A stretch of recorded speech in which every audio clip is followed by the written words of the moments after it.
Hello दोस्तों, my YouTube channel the science teaching class में आपका स्वागत है। दोस्तों, अपन ने अगली क्लास में पढ़ लिया था राइबोसोम और अभी इस क्लास में अपन पढ़ने जा रहे हैं केंद्रक यानी न्यूक्लियस। तो अपन आगे बढ़ते हैं। केंद्रक की खोज रॉबर्ट ब्राउन ने सन 1831 में आर्किड पादप में की थी। यानी कि रॉबर्ट ब्राउन ने सन 1831 में आर्किड पादप में इसकी खोज की थी। केंद्रक को कोशिका का डायरेक्टर या फिर कंट्रोल यूनिट या प्रोड्यूसर कहते हैं।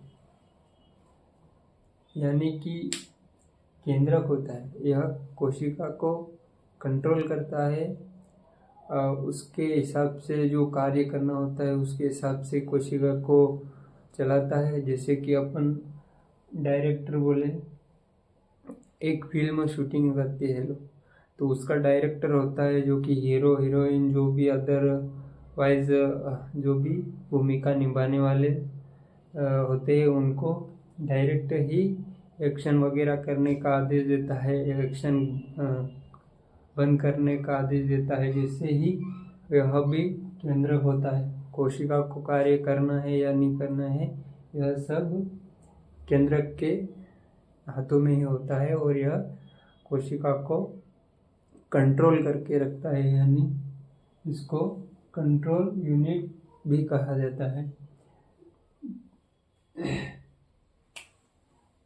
प्रोकैरियोटिक कोशिका में सुविकसित केंद्रक अनुपस्थित होता है।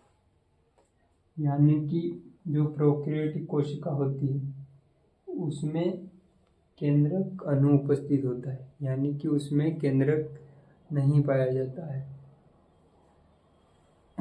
प्रोकैरियोटिक कोशिका में सुविकसित केंद्रक उपस्थित होता है। यानी कि यूकैरियोटिक कोशिका में सुविकसित केंद्र उपस्थित होता है, लेकिन यहाँ एक अपवाद है। जो परिपक्व आरबीसी, परिपक्व का मतलब बनना, ये मैच्योर, इंग्लिश में मैच्योर कहा गया।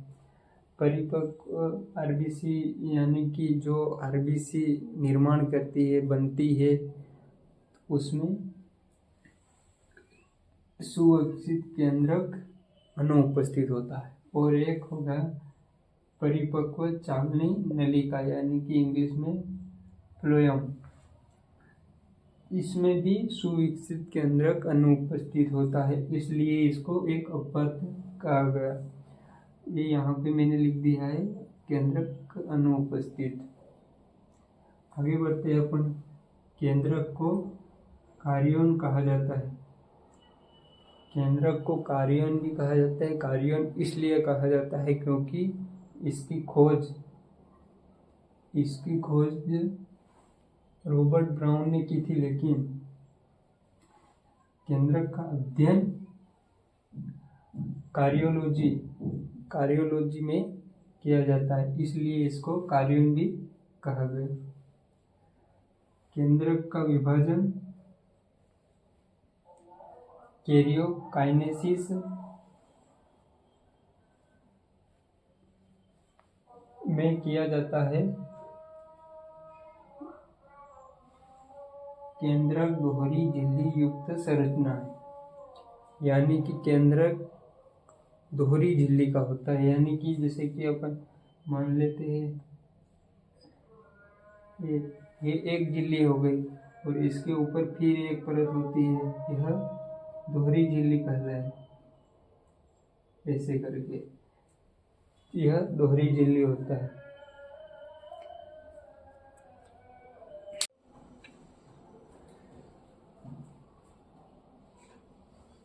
यह जटिलता होता है। जटिलता मतलब कॉम्प्लेक्स इंग्लिश में कहा गया है, और जटिलता का मतलब कठोर यानी दृढ़ता होता है। और डीएनए का फुल फॉर्म होता है डीऑक्सीराइबो न्यूक्लिक अम्ल। क्रोमेटिन थोड़ा सा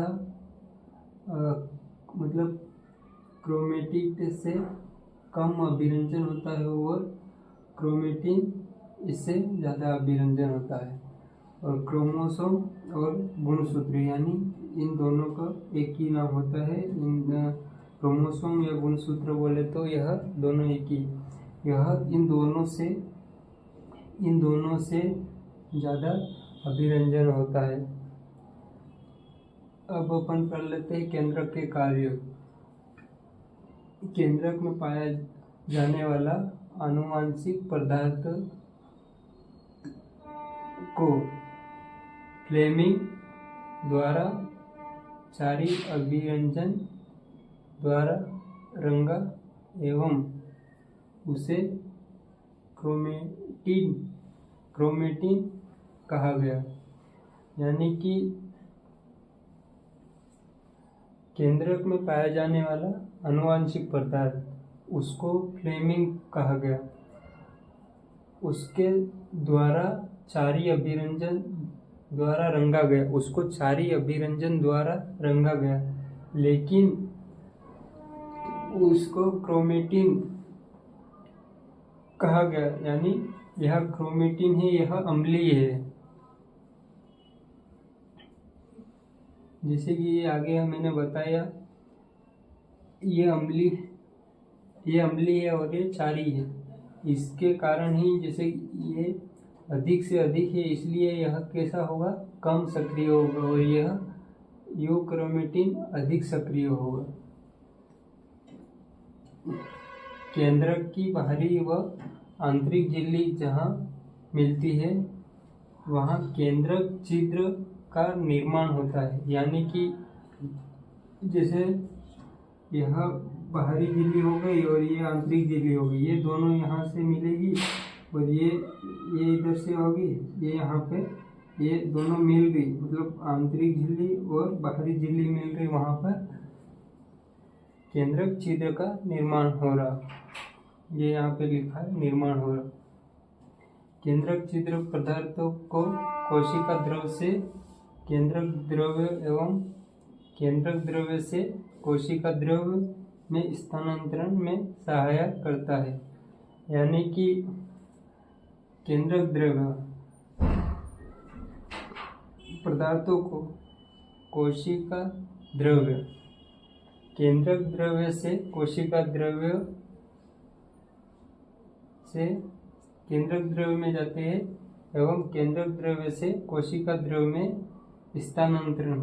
यानी कि कोशिका द्रव्य में से केंद्रक द्रव्य में प्रवेश करते हैं और केंद्रक द्रव्य में से कोशिका द्रव्य में प्रवेश करते हैं। ये स्थानांतरण में सहायक करता है। केंद्रक छिद्र के द्वारा आरएनए व प्रोटीन का स्थानांतरण होता है। केंद्रक छिद्र के द्वारा ही आरएनए व प्रोटीन का स्थानांतरण होता है।